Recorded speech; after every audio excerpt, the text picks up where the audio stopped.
ಎಷ್ಟು ಅಡಿ ಐತೆ? 30 30 ಹಾಕಿದಾರಲ್ಲ 30 ಅಡಿ ಎತ್ತರದ ವಿಗ್ರಹ.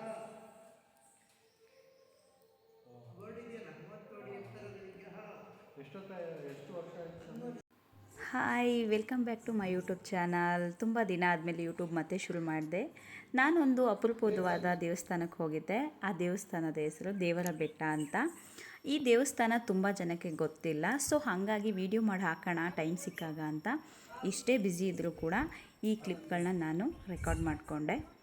ಸೊ ಈ ದೇವಸ್ಥಾನ ವಿಡಿಯೋ ಮಾಡೋಕ್ಕೆ ಬಿಡ್ತಾರೋ ಇಲ್ವೋ ಅಂತ ಅಂದ್ಕೊಂಡಿದ್ದೆ. ಬಟ್ ಅಲ್ಲಿ ನೋಡಿದ ಮೇಲೆ ಇದು ಪಾಪ್ಯುಲಾರಿಟಿ ಇಲ್ಲ, ತುಂಬ ಕಡಿಮೆ ಇದೆ, ತುಂಬ ಜನಕ್ಕೆ ರೀಚ್ ಆಗಬೇಕಾಗಿದೆ ಅಂತ ಅನ್ನಿಸ್ತು. ಸೊ ಹಾಗಾಗಿ ವಿಡಿಯೋ ಮಾಡಿದೆ. ಆ ಪೂಜಾರಿ ಕೂಡ ಏನೂ ಕೇಳಿಲ್ಲ, ವಿಡಿಯೋ ಮಾಡಬೇಕಾದ್ರೆ ಸುಮ್ಮನೆ ಇದ್ದರು. ಆಮೇಲೆ ಆ ದೇವಸ್ಥಾನದ ಬಗ್ಗೆ ಸ್ವಲ್ಪ ಹೇಳ್ತಾಯಿದ್ರು, ಯಾವ್ಯಾವ ರೀತಿ ಈ ದೇವಸ್ಥಾನ ನಿರ್ಮಾಣ ಮಾಡಬೇಕಾದ್ರೆ ಏನೆಲ್ಲ ಆಯಿತು ಅಂತ.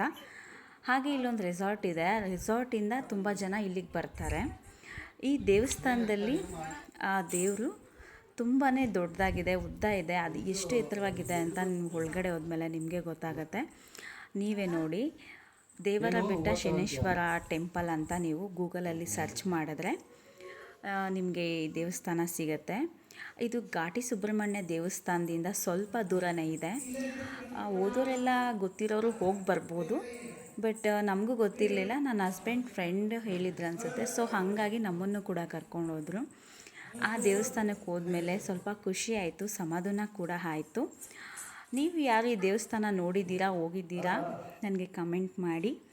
ಯಾರೆಲ್ಲ ಹೋಗಿಲ್ಲ ಈ ದೇವಸ್ಥಾನಕ್ಕೆ ಒಂದು ಸಾರಿ ಹೋಗಿ ದೇವ್ರ ದರ್ಶನ ಮಾಡ್ಕೊಂಡು ಬನ್ನಿ.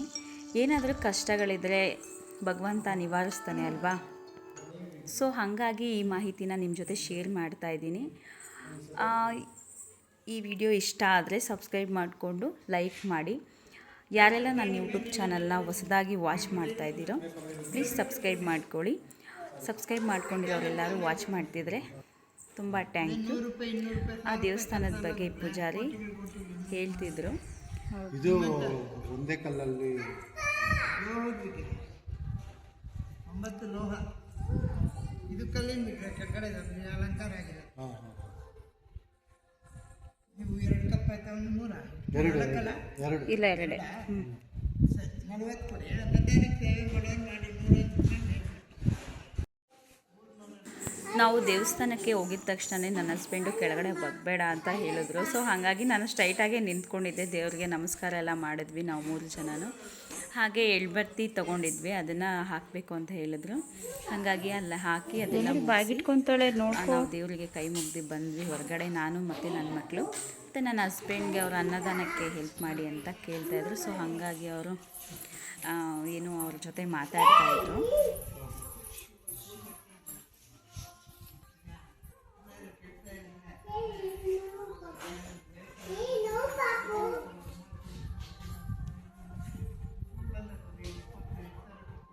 ಕೊನೆಗೆ ಇದೆಲ್ಲ ಮುಗಿಸ್ಕೊಂಡು ನಾವು ಕೂಡ ಮನೆ ಕಡೆ ಹೊರಟ್ವಿ. ವಿಡಿಯೋ ಇಷ್ಟ ಆದರೆ ಲೈಕ್ ಮಾಡಿ, ಶೇರ್ ಮಾಡಿ, ಕಮೆಂಟ್ ಮಾಡಿ. Thank you.